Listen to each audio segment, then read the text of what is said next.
ముందు పల్లీలు వేయించి పెట్టుకుందాం. ఆయిల్ వేసి పచ్చిమిర్చి వేయించుకుందాం.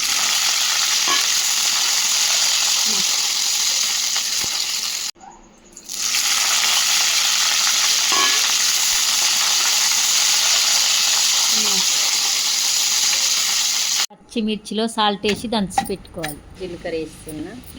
నిమ్మకాయ సైజ్ అంతా చింతపండు, కొన్ని ఎల్లిపాయలు వేద్దాం.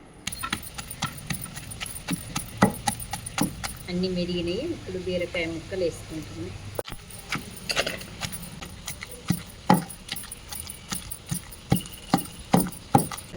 మెత్తగా మిక్సీలాగా కాకుండా మంచిగా బరకగా నూరుకుంటే కొంచెం టేస్ట్ ఉంటుంది, పచ్చడి బాగుంటుంది. 2 స్పూన్లు ఆయిల్ వేసుకున్నా. అన్నీ పోపు దినుసులు వేసుకున్నా.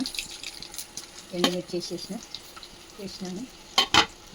కరివేపాకు,